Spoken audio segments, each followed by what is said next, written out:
मुजरम होने ना मुजरम की रास्ता दसने इंतजामिया खाली बस कि मुजरम की दसना कि कड़े वेच निकला कुत्था पैसे इस्तेमाल करने हूँ इस बच्चे ने ये आके इस बच्चे जाई एक बंदे की पूछा जमदार बंदे की कि तू संभाला भाई ने कातिल कदू बांधा इसन तो उस बाया कि मैं कातिल उस आया तुसा तारो कातिल लेकिन बांधा आनो 2 महीने हुई है माड़ा भाई कातिल होया वा उला उस आया कि इंतजामिया आस पैसे ऐसा खर्च करने तू ही क्या तकलीफ है। अच्छा एक गल बच्चे इस वजह थी बच्चा डिप्रेशन ही तो होया इस गोली मारी है। मैं आया आखना चाहना कि इंतजामिया आज बिल्कुल नंगी हुई है तो फिर भी कातिल ना पोड़न उस तो बाद कराना उस तो बाद उन्हें पता लग सी के कानून क्या होना और इंसाफ क्या होना और इंसाफ है अवाम है जी दे रहे उन्हें इन्ना जड़े वो सारे इन्ना के इंसाफ जब तक ना लपसी असा पीछे ना होने बस।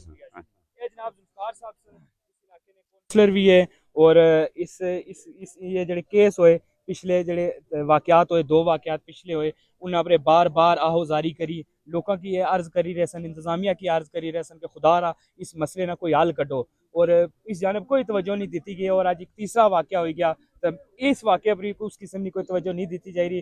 हो सकना कि कोई चौथे वाकये ना 5वें वाकये ना इंतजार किया जा रहा है। जुल्फिकार साहब तुसा इस इलाके नी बड़ी आवाज हो एक्शन कमेटी ने भी तुसा इस इलाके ने समझो सरबराही पोस्ट पर हो तुसा ना क्या अगला लाए अमल है इंतजामिया ने जेडी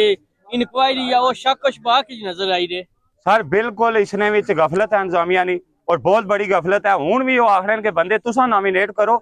ते जड़ा ना असा पर्चा कटने क्यों तुसा क्या 3 महीने काम किया 2 महीने तुसा क्या करने रहे हो कुछ की ट्रेस किया कड़ी जगह बंदे कड़े कड़े बंदे तुसा क्या ट्रेस किया तुसा पर्चा कटो और बंदे गिरफ्तार करो और जड़े अवाम इलाका इन्हें यकायक सामने आनो इन्होंने वरना हर कोई बंदा भी महफूज कोई नहीं। आज खालिद ने बच्चे कल इतना ही फिर और किसी ना बच्चा हो सी बल्कि और किसी ना बच्चा हो सी फिर ये चीज है कि माशरे ने अंदर फिर जरा अमीर बंदा आ जरा जालिम है अमीर हुई तभी जालिम है वो ये सोच सी कि मैं मारी हो ना फलाने ना बंदा दा पैसे दे निकली जैसा इस मारे गरीब इंसान नहीं असा अवामी एक्शन कमेटी ने प्लेटफॉर्म ही है कि गरीब नहीं जब तक गरीब की इज्जत ना दी जासी असा इस प्लेटफॉर्म पर बोलने रहे सा और इन्ना जड़े इंतजामिया ने जब तक सही तरीके नाल काम ना कर सन इन्होंने पीछा असा हूं ना छोड़ने।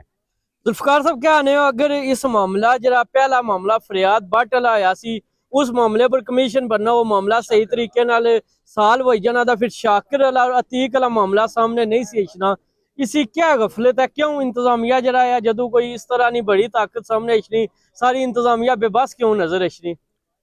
सर इतना ना निजाम ही सारा जरा ना सियासी तौर पर ही ना कवर किया हुआ कोई थाना कोई कचहरी कोई किसी जगह भी बगैर एमएलए तुसा ना जड़ा नामजाद एमएलए है उसकी मर्जी थी बगैर बंदा नहीं रही सकना ये इंतजामिया वाले कदा भी कम नहीं करी सकने क्योंकि ये हर जगह इन्हें लत अड़ाई भी है ये कम नहीं कर देने इन्हों की जब तक सियासी तौर पर जड़ी गेमा होनियां ये जब तक खत्म ना हो माशरा तो बिल्कुल तबाही पर गया है हूँ इस तो बाद तुसा दसो कि कोई गुंजाइश रही है माशरे ने अंदर हर इंसान है जड़ा गैर महफूज हो गया।